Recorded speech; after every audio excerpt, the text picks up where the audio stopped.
Evening, Charlotte. Hi, Will, how are you? I'm good. Can you hear me okay? Yeah, I can hear you. Can you hear me? Yes. Okay, great. On how to better serve Memphis. Let me move to a second topic quickly. Memphis faces a significant decision, and that is, you're all aware of this, that is who to choose as your energy supplier. TVA has, for the better part of 9 decades, been a partner to Memphis. We actually helped finance the original acquisition by MLGW of the power system. And for almost that entire period, we've been partners. There was a period where Memphis left TVA, went into the generation and transmission business. The projects didn't work out as they thought. Load didn't shape up the way they thought. That was in '58. And in '65, Memphis came back to TVA. Other than that interruption, we've been pretty effective partners. And as we stand today, you have low rates, you have very high reliability from TVA, and you've got a very small carbon footprint and environmental footprint compared to those nationally. So we start from a good place, but you have a decision to make. So we have participated in with MLGW in the development of their integrated resource plan, which is the first complete study of options for Memphis. I know others will reference studies that have been done with cost-saving numbers on the order of $450 million. I've read all those studies. They're fundamentally incomplete. They focus on a piece of the picture, not all of it. The IRP, on the other hand, was done generally to industry standards. It's complete, and that IRP now is before you. That IRP shows a potential of $122 million of savings a year for Memphis if you leave TVA. And we submitted our comments on that. Our comments really true up the underlying assumptions on cost and schedule and risk and reliability in that IRP. And so as a minimum, the IRP says there aren't $450 million of savings. There's 122 somewhere out there on the horizon. Our feedback, which I'm happy to talk about, shows that a real risk-informed assessment says you could see as much as a $261 million a year loss. In other words, a 20% rate increase. Might you see the savings? Perhaps. We think it's more likely you'll see escalated costs. And so we provided all that data and analysis to Siemens and MLGW, and we'll work with them to make sure they understand it in finishing up that product. The thing I really wanted to talk to you about today is the proposal we put on the table for MLGW and the City Council and MLGW's board this week. So I mentioned that TVA has not always lived up to what we should have in the past. Not much I can do about that other than focus on the future. So we put an offer on the table today for MLGW and the city and the county that really has 3 parts, and I'll just touch on them quickly. The first is the value that you get from TVA today that you will be walking away from if MLGW chooses a different supplier. This is value that's not really reflected in the IRP because the public power model provides value around economic development, community support, and the environment that cannot be replaced with an investor-owned company or a competitive market. So it would just be value you will walk away from. The second is a proposal we made with respect to how to close up some of those gaps we mentioned and provide value to the citizens under the current contract beyond that which we're already providing. And the third is a set of value we can provide if MLGW were to commit to a longer term relationship. So just briefly, in the first bucket of value, there are things like payment in lieu of taxes, economic development, community support, that over the next 20-year period really add up to about $712 million worth of value. And we wanted to highlight that so that people would recognize it in their decision making. Secondly, we're proposing about $525 million worth of value for customers if MLGW ultimately decides to stay with TVA under its current contract or any future contract. And the way we see that value being delivered is as follows.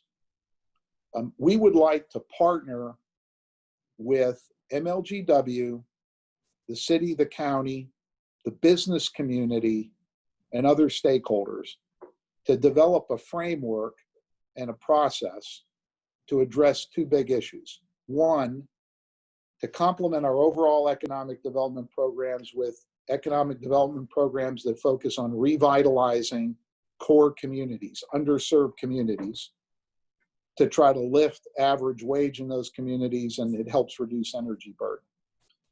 The second is around reducing energy burden more directly by focusing on improving the energy efficiency of the infrastructure in the service territory.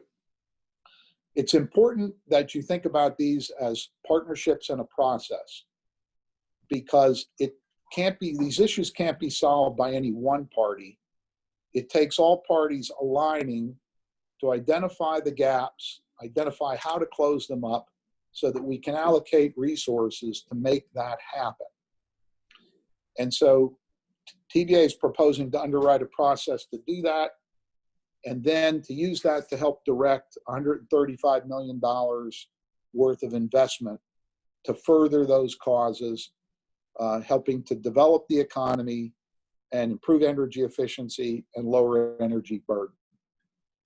Another part of that proposal is to help accelerate a specific project for Memphis, which we think has great potential, and that's the port project.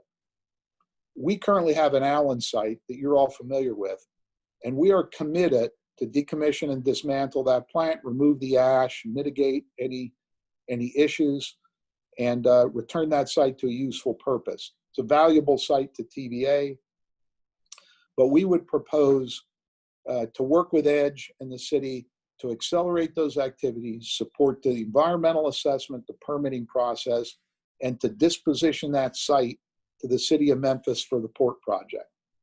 Similar projects deliver billions of dollars worth of economic value to the communities they're located in. We think this port project will be a real winner for the community, and we'd like to help accelerate that. We'd also like to increase our presence in Memphis. We agree that TVA's presence, I agree that TVA's presence hasn't been what it should be for us to maintain the sort of engagement in Shelby County that is warranted. So we'd like to land a corporate headquarters in Memphis. We think that staffing level could add 100 jobs, TVA, but it's not enough just to put people here. That headquarters has to have a purpose, and the purpose we'd like to build around those two partnerships: economic revitalization of core neighborhoods and energy burden reduction, so that we build the expertise, the staffs, and the programs here in Memphis as the flagship, execute on them, prove their effectiveness, and then use this organization to spread those programs out from Memphis across our system, because others have the same issues, perhaps not the degree that Memphis has. And the last piece of this is to provide a set of financial options to MLGW that we think would help them focus on improving their distribution reliability, help them have the resources to make those investments without saddling customers with rate increases to do it at the outset. So the first is $712 million that we want to make sure you understand. that you would be leaving. The second is $512 million or $535 million that we would put on the table if Memphis decides to stay under its existing contract. And the third is we offered to all of our customers last August a long-term partnership proposal that aligns all of our interests in the face of changing technology. And that includes a reduction in rates, which for Memphis would mean $22.5 million a year of reduced rates. That could be used to invest in other programs. It includes the flexibility to begin to generate up to 5% of your own load. And and we would help MLGW do that, that would save them another $15 million a year, which could be utilized for their programs. And it involves MLGW and Memphis very directly in our decision making. The value of that is about $750 million over that 20-year period. I would just say that since we put that on the table, 142 of our 154 local power companies have executed that agreement, many of them after doing the kind of due diligence you've been doing. And so those programs are off and running and moving very quickly for those local power companies. So just to sum up, and then I'll stop and answer questions. Memphis has been a partner at TVA for almost 9 decades, and we have together have been very successful. You have very competitive rates, very high reliability from TVA, strong economic development. We think that's the best choice for Memphis, and we'd love to keep you as a customer. We think there are areas where we haven't done as well as we could, so we put this proposal on the table, which is really $2 billion over a 20-year period for Memphis to consider. And we're supportive of MLGW and the city as you work through your due diligence process and come to a decision. So let me stop there, because I know you've had others talk to you. I'm sure it's generated a lot of questions, and I'd just like to spend the rest of my time answering your questions. Hi, Jeff. Thank you. I'm going to start out. Charlotte was asked, could you give us a little bit more information about the Allenstein plant proposal and the cost associated with it? Yeah, so you all know that we retired the coal units out there. We invested $1 billion in a state-of-the-art gas-fired combined cycle plant. That's an important asset to the system. And of course, we're going to continue to operate that for decades to come.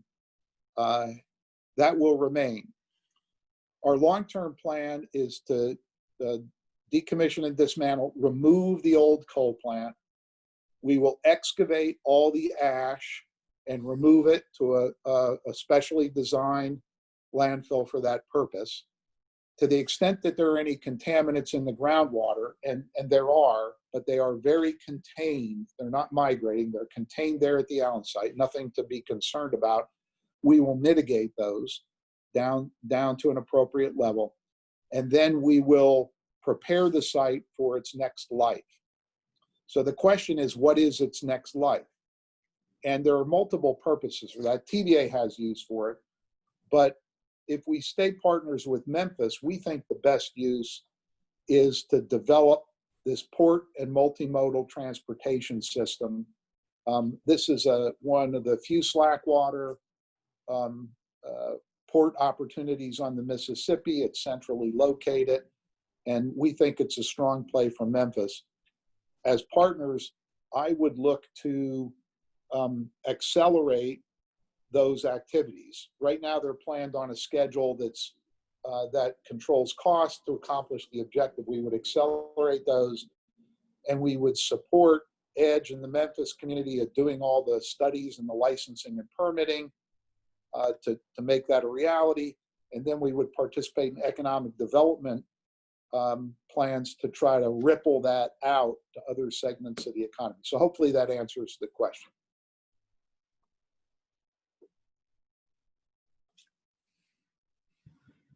All right, I've got one from Rick Baker. The Southern Association for Clean Energy says that MLGW's leaving TVA would enable us to produce electricity with cheaper renewable energy. What are TVA goals and strategies to lead us toward a fossil-free electricity production? What? Southern Alliance for Clean Energy, sorry, that's correction. Yeah, thanks. The environmental impact is part of our charter legislatively. And so TVA, if I just kind of tell you where we are now, and I'll get quickly to renewables, TVA has reduced our greenhouse gas emissions against the 2005 benchmark by 60%. Our plans are to increase that by 70% by 2030 and 80% by 2040. That is one of the most aggressive reductions in greenhouse gas in the industry. As a matter of fact, today, our greenhouse gas per unit of electricity produced is in the best quartile, meaning the lowest in the country. And our reduction trajectory is one of the more aggressive. The second observation I was make is today we produce more renewable energy than anyone else in the Southeast US. That's because of our hydroelectric fleet, our wind contracts, and our growing solar portfolio. Now, I will tell you we have a long way to grow into solar power.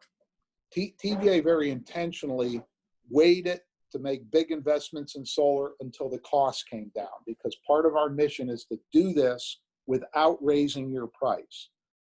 And so we have a very aggressive solar build out. We have almost 2,000 megawatts of solar in the pipeline today.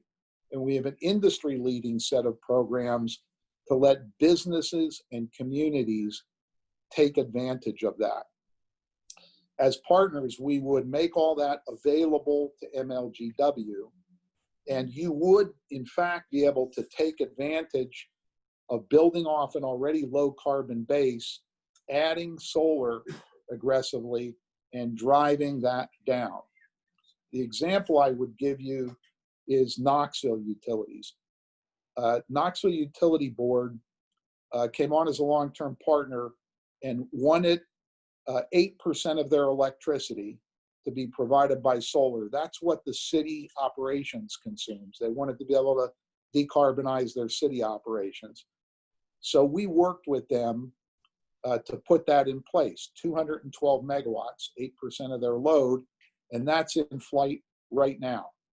We can do the same thing for Memphis. As a matter of fact, I would tell you, we can help Memphis reach their solar power goals more quickly than you can do it on your own. We believe we could help you reach 10% solar by 2026. Why are we effective at doing that?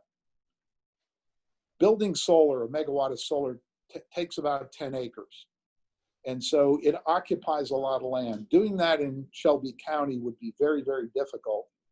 TVA can help you by developing projects across 7 states and providing it from that larger network directly to serve Memphis. So hopefully that answers the question. But my own view is, and TVA's view is, Memphis is more likely to reach its renewable goals and its carbon reduction goals with TVA than on your own, trying to get that from a market west of you that today is 75% fossil fuel. Great, thanks, Jeff. Okay, so I've got a couple more that have popped up.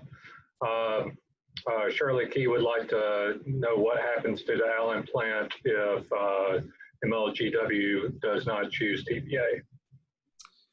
Yeah, thanks for the question. The Allen plant itself is an important asset to us.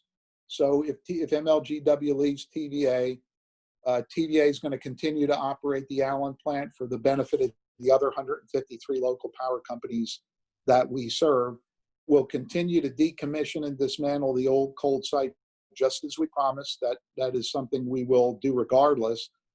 But then we will repurpose that site fundamentally to benefit the 153 LPCs that we continue to serve.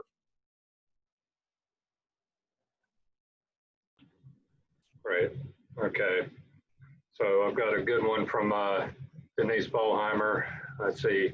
So she says, it seems that when someone is about to leave like a job, a boyfriend, an important supplier, and suddenly more benefits come from the party threatened by the leave.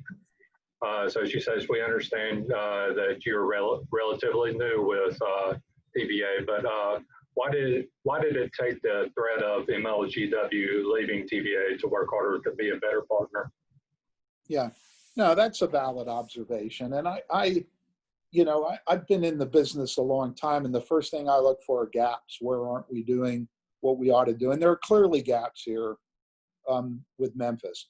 I can tell you that TVA has been delivering tremendous value to Memphis for 9 decades. Our economic development program in the last 8 years attracted $5.5 billion of capital and 40,000 jobs here. So I think part of the answer is I'm not sure TVA has done a good job at making the value we're already bringing to Memphis visible. And that's part of what we're doing now, making that visible. The second part is we TVA have been changing our business model across the whole footprint to better serve all of our customers for the last 5 years. And we've accelerated that since I came on board. That's what our long-term partnership is about. But beyond that, this $525 million of value we're providing to deliver, perhaps we should have been providing that all along. And this exercise we're in made it apparent that we weren't. And so I'm not bashful about saying so. But I can't do anything about the past. What I can do is turn to the future and just tell you that this public power model that we have here in the Valley, that you're a part of, this is like nothing else in the country. And I've run investor-owned utilities. It provides a real advantage for you over the next few decades. And what I want is for you to be able to take advantage of that. And we're going to deliver this value to MLGW and Shelby County if you stay.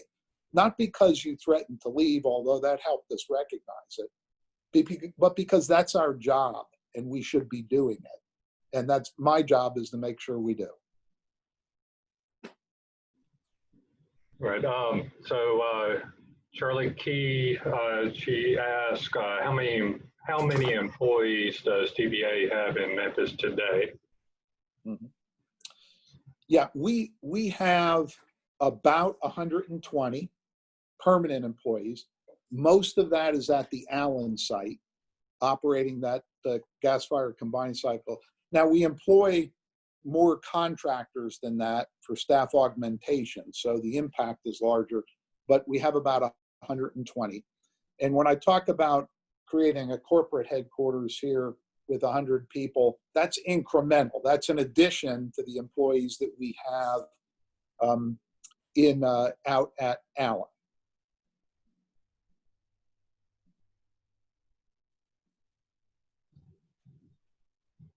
All right. So Bush Childers, he asked why TVA is just now realizing, which I think you answered that question earlier, about the shortchanging Memphis for years when Memphis has started looking for other providers. But he also, he mentions that the multi-million-dollar annual loss if Memphis leaves TVA. He offers others, or most of the other studies that have been done, project a $250 to $450 million savings. Can you comment on that? Yeah, I've read the studies, and I think this really does a disservice to the dialogue. The other studies that you cite, for example, the $450 million study, they weren't comprehensive. They only look at a part of the cost and the benefit of leaving TVA. So, for example, one of those studies ignored the fact that it would take $8 billion of investment to build generation and transmission to enable the exit. Well, that certainly has a cost. It wasn't included.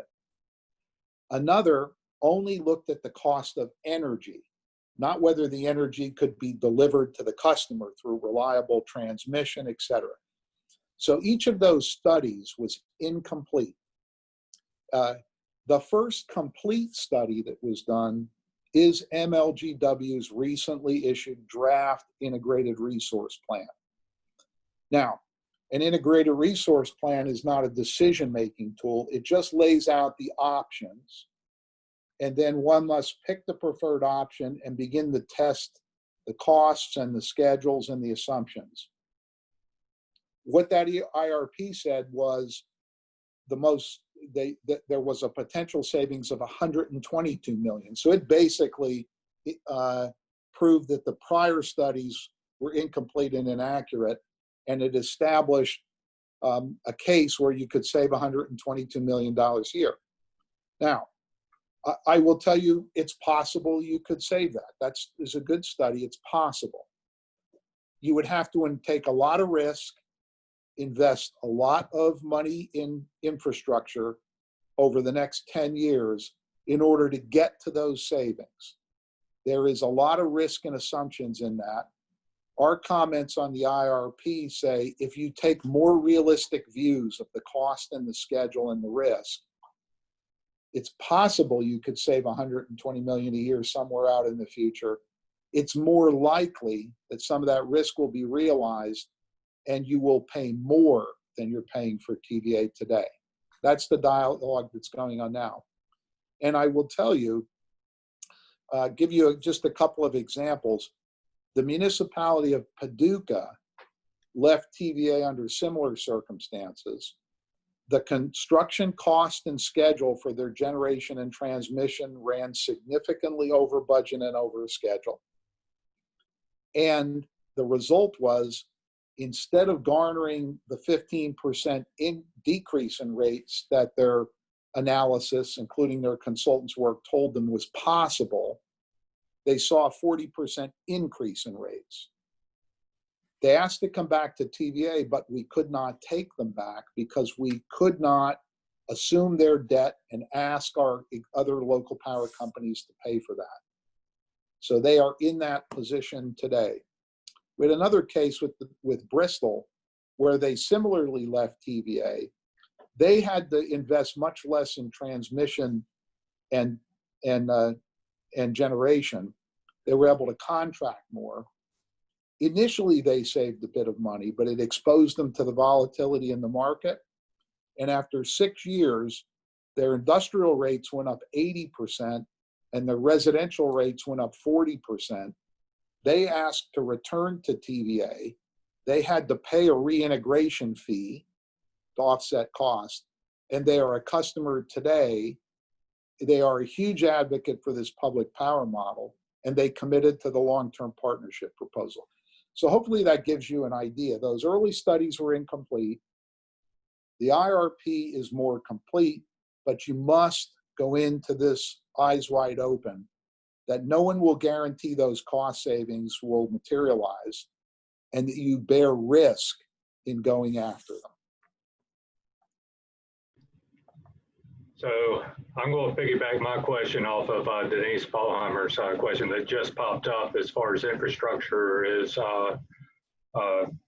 regarded. You know, one of my fears is with the efficiencies that we're seeing, especially when you're looking at solar power, you know, we still have to have ways of moving power around, and we have to have an infrastructure in place and pay for the infrastructure. So in light of that, Denise would like to know what infrastructure improvements will TVA make possible for MLGW for the residential customers, especially if MLGW remains with TVA. And she mentioned some of the overhead high power lines and utility easements in older neighborhoods that are fragile and crispy broken insulation. That make it difficult to maintain reliable power, especially in bad weather, winds, heavy rain. Yeah, thank you very much. That's important. You know, TVA's system, our generation system and our transmission system that delivers the power to MLGW has been 100% reliable for 20 years. We have not interrupted MLGW in over 20 years.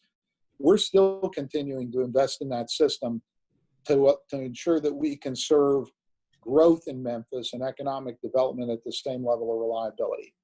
Now, to your point, the MLGW distribution infrastructure has reliability issues. JT Young, who I have great respect for, understands this, and he's set about solving it. Having done this before, solved this problem in Florida with the utility I ran, it is a daunting task. It takes focus, it takes engineering, it takes capital investment, and it takes time in order to build out of a reliability issue. I know JT's intent on doing that. TVA can help. How can we help? Well, my first piece of advice, not as a TVA CEO, but as somebody with 4 decades in the business, to solve this problem is going to take all the focus and effort that MLGW has. To take on building $8 billion of generation transmission and becoming a business that you're not today, while you're trying to do that, is incredibly difficult.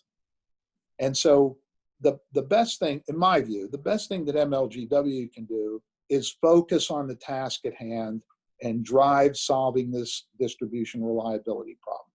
There are other ways we can help. Part of the proposal we put on the table is TVA would be willing to do a range of prepay items. We're your biggest gas customer. We could prepay for 10 or 20 years worth of gas. We basically, MLGW has a transmission system. Normally the business we're in, you're unique in that you have some of that. We basically lease that system for $35 million a year. We've offered to prepay that lease or to buy that system. We think to TVA its worth is about $400 million, and allow MLGW to rotate that capital into these reliability improvements. Also, by becoming a long-term partner and garnering that $22.5 million a year rate increase, it provides capital that can be rotated into the reliability improvements. So part of our offer is to give MLGW options on how to financially support and expedite that process. You know, also, MLGW hasn't taken advantage always, and perhaps we haven't offered as aggressively as we could have, some of the scale opportunity TVA presents itself. We buy $2 billion a year worth of materials. We're one of the biggest electric transformer procurers in the country. So our procurement and supply chain, our engineering and project management can help MLGW with their scope of work. So it's a very insightful question. That's part of what we're offering. It's really to MLGW to improve that reliability. But I would just tell you, focus and having the capital resource to do this without burdening the customers too heavily with rate increases for them at the front end is the way we can help. Thank you. So Charlotte Hull asks, were in 2019, were there TVA economic community initiatives for Memphis? Oh yes, yeah, quite a few. You know, we typically spend about $70 million a year in community support, payment in lieu of taxes, economic development incentives that really support Memphis. You know, we did STEM grants to 4 schools. We sponsored 46 first robotic teams and 5 competitions. We're supporters of the Mayor's Office Youth Services Golf Tournament, the Militant Solar Site Celebration with MLGW, Shelby County Schools Black History Literacy Tour. So we try to provide economic development, community support, and underwrite things for the community wherever we think that's appropriate and effective. And frankly, part of why we want to establish this corporate office in MLGW and these 100 jobs is strategically to drive this core revitalization and energy burden reduction. But the additional benefit of doing that is it puts more of TVA in your community. And it puts us in a position to engage in these things more effectively and to understand where we can contribute to making this a better place. Great. Okay. So Shirley Key, she mentions the Houston, Texas relationship with Houston Light and Power Company and mentions that it seems to be resolved in favor of the homeowners. How does that situation compare to what could happen in Memphis? I'm not sure. I'm not sure I'm familiar with it. Maybe if she can provide a little more information. What's the central question there? Shirley, could you comment on that? I believe you're muted unless you want. Okay. Yeah, Yes, good afternoon, Jeff. Yeah, good afternoon. The Houston Light and Power Company was similar to TVA. It was the main deliverer of power, electrical power to Texas. And the state basically allowed the citizen to vote, and that's similar to what we're seeing here with MISO. Different companies provide the electricity, the energy, or the resources for that, and they have different companies now competing with HLNP or Interact, all of those energy, and the homeowners are able to choose whom they wish to best suit their benefits and get their electricity from. So it's like a smorgasbord of vendors, and the homeowners choose. Instead of HLNP delivering all that electricity or that energy across Texas, the homeowners are allowed to choose whom they wish. And it's beneficial to them. They choose who they can afford. Mm-hmm. And so they're not put out because they don't have electricity or they can't pay their electrical bill. And when they're not using it, they get credit for it. So things like that. I'm trying to see if MISO does some of the same things for Memphis, if they're accepted, does TVA think they can do something like that too? Instead, we have a lot of homeowners here who are actually without electricity a lot because they can't afford the bill. Yeah. So complicated set of questions there. So Houston Light and Power is an investor-owned utility. So it's not at all public power, and it's a little bit different. And Texas did what they call retail deregulation. Houston Light and Power still owns and generates electricity. Right. There's a retail separate company in between that markets electricity and gives you some choice. But the reality of that is, if you look at those power companies right now, your power prices as they currently exist in Memphis are lower, and I pulled them up here, lower significantly than any of those providers in Texas today. Are you saying the average home, or the average, what are you saying is lower? The cents per kilowatt hour, the unit cost of electricity. Okay. Yep. So if you got on the Texas website now, which I am, their typical rates are between 10 and 11 cents a kilowatt hour. And MLGW is typically about 9 cents a kilowatt hour. So yeah, there's some perceived choice, but it's not delivering lower prices to those folks in Texas. That's really an interesting starting point for us, because the energy burden that you're talking about, the fact that people have difficulty affording their electricity, it's not because of your price. Your price is very low. Of the peer cities, which includes Houston, Memphis is the third lowest in the country. The energy burden issue is because we've got to work to raise the average household income, which is the most impactful thing you can do to lower energy burden. And we've got to drive energy efficiency into the infrastructure.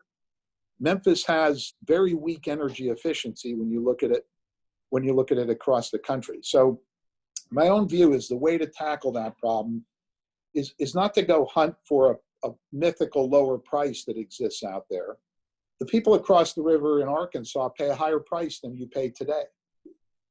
The way to go after this is to focus on economic revitalization, to raise household incomes, particularly in communities that need it, and to drive energy efficiency. Now, energy efficiency. There are existing programs we should expand. Home Energy Uplift goes in and does energy improvements to a home. Typically, it lowers the energy cost of that home by 25 to 30%. We already have that program going in Memphis. We've done 350 homes. We want to significantly expand that.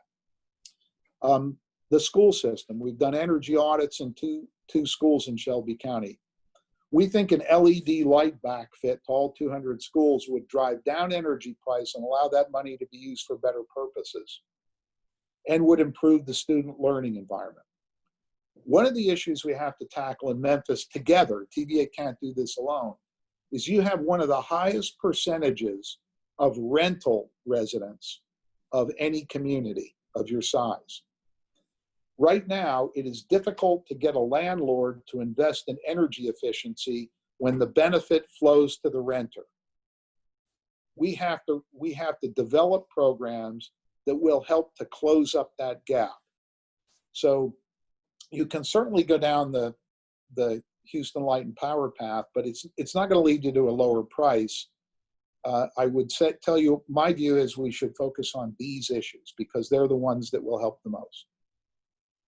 And by the way, just if I might say, MISO doesn't provide any of those services. MISO does not own generation, transmission. They are an energy market only for the residual energy that's needed for companies that bring all their own assets with them. So if you go down that path, you're not getting anything from MISO in this regard. You named quite a few of the deficiencies that we see that's causing the increase in homeowners' payment for their electricity. What in your program that you're proposing is going to help alleviate some of those deficiencies? Yeah. That's part of that offer that I mentioned we put on the table that we'd like to deliver to Memphis if you stay with TVA, even if you stay under the existing contract, that $535 million. I will tell you, to really solve these problems, raising the economy in the struggling areas in Memphis and driving energy efficiency, TVA can't do that. We have to do that together. So what we want to do is create a model in Memphis, a partnership between TVA, MLGW, the city, the county, the business community, stakeholder organizations, to develop a strategy on how to accomplish that goal, to identify the programs that are most effective to get us there, and to get those in execution. I want to build the staff in Memphis to help drive that. And TVA is willing to commit $135 million to those efforts over the next 10 years to fund those things. But the key, ma'am, is not just to throw money out there. It's to build infrastructure in that keeps paying, capability and skills that keep working. Yeah, and I see as part of this, I mentioned the various stakeholders, we need citizens to engage in this, advisory groups to help us achieve this goal. I think we have an opportunity to build a model of this in Memphis that we can use to affect the quality of life in Memphis, but then we can replicate across our whole 7-state service territory. This is something public power can do. TVA public power, MLGW public power, that no investor-owned utility or market is going to deliver. So if this is the model we're in, and we want to leverage it for its value, this is a great example of what we should be focusing on.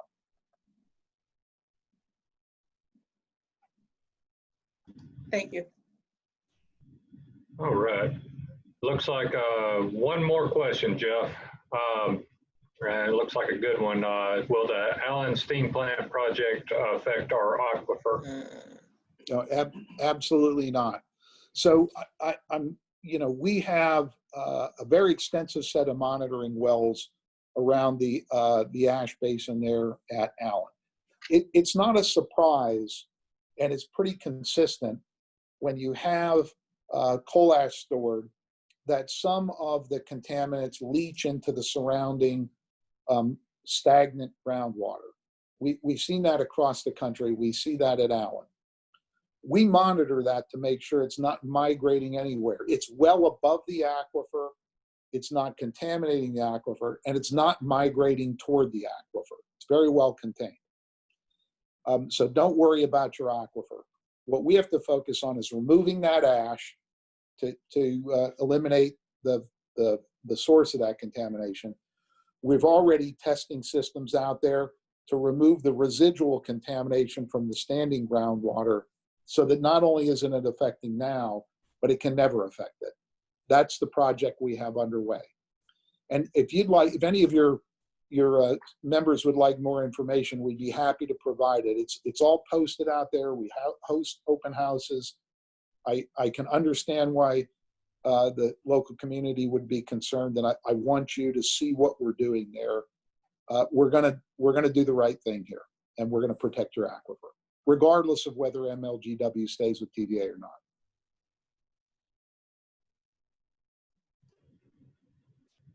Great. All right, that's all the questions that I have in the group chat. Did anybody want to ask one over video?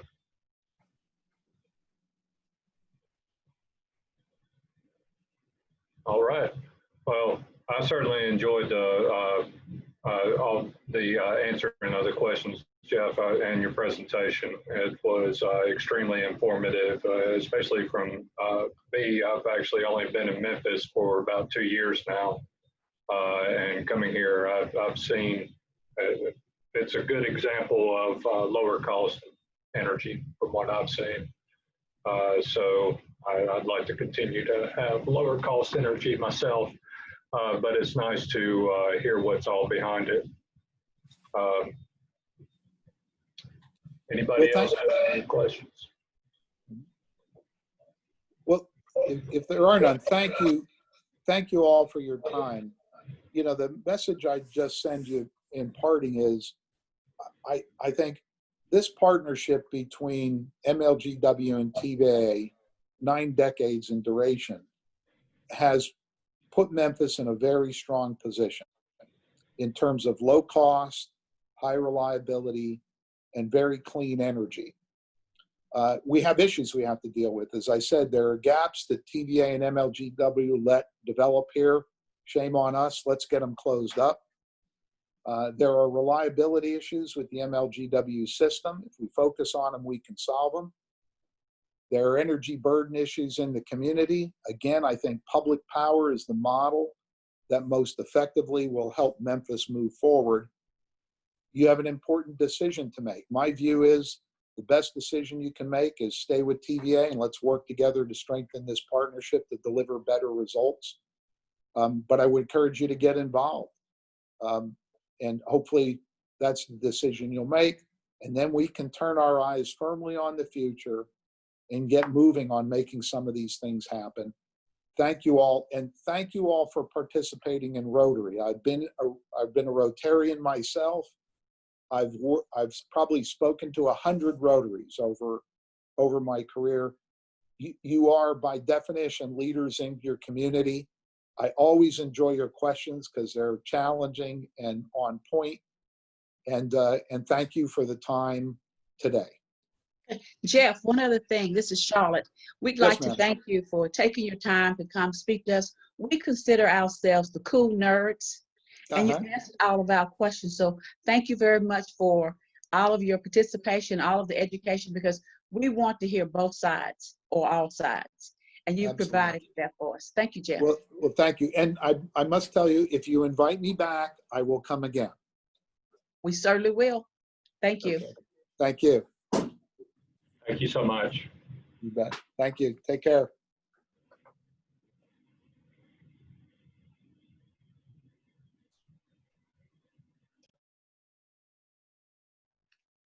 I think Will's gone, but I just want to sort of go through. Thank you so much, Will. to Will Hand.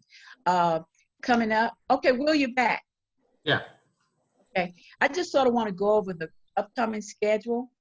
On July 21st, Al will host Gibbons, and on August 25th, Butch will host Amy, and this is all in the questions that have been presented to me from members about police. I don't think, do we call it reform or police? What do we call that? Police alternatives or whatever we're calling that. They're both going to speak on that. And then the other person that I haven't asked yet, but I'll ask him publicly so he can say yes, is Mr. Coble. He has one of the judges has an alternative to jail. I think we talked about some kind of mental health initiative. Coble, do you remember that? But I mean, there are a lot of issues. We need to get rid of this cash bail system. I've been preaching that for literally 45 years. It just keeps poor people in jail.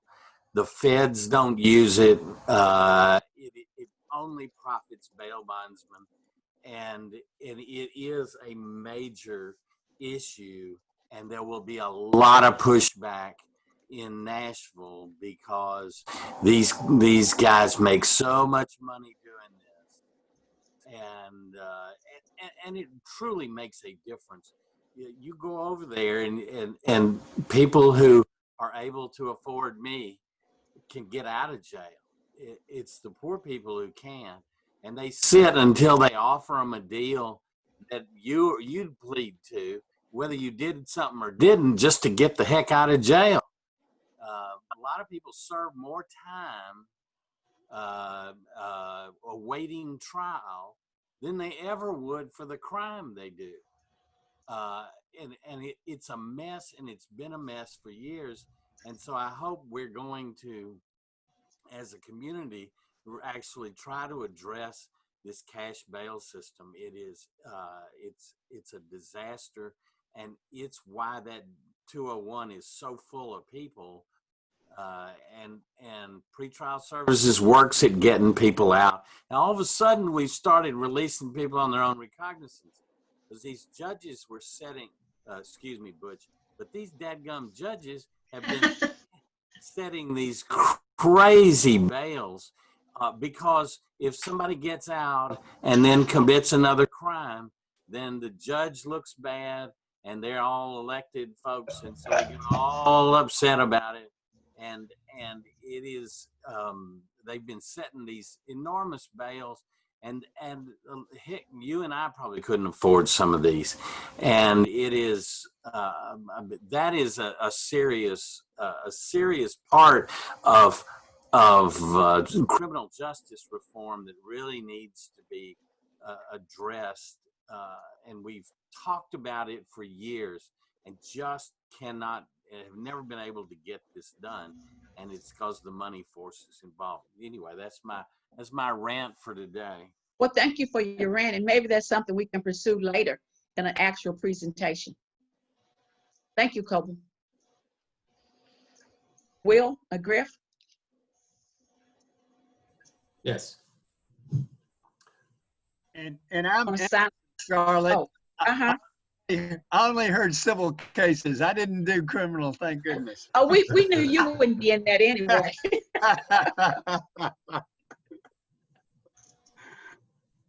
When you put people in jail, they stayed in jail. Until they complied with the court order. That's exactly right. Exactly. But you gave them the keys to the jail. They had the key. That's right. They had the key to the jail in their pocket. Yeah. Just See, comply. it seems like we're hitting on the hot button of the year that's common in everything that we talk about and do, but we aren't facing it. And I was just wondering, is that something that the Rotary, we can talk about addressing this year? It's institutional racism. Like you said, once you get in jail, you can't get out. So that's one of those things they talk about as being institutional racism, or it has a strong effect on the colored community of different large cities. So I am asking, is that something, Charlotte, that maybe the Rotary would think about addressing and having Cobbles to speak is a way, and maybe bringing back Just City, just to inform us again and see what we can do to help. Because even what the presentation we just heard was basically economical problem versus a provider problem or vendor's problem.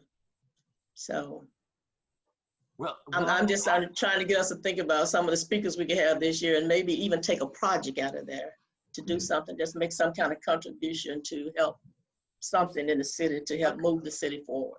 And Shirley, will you spearhead that?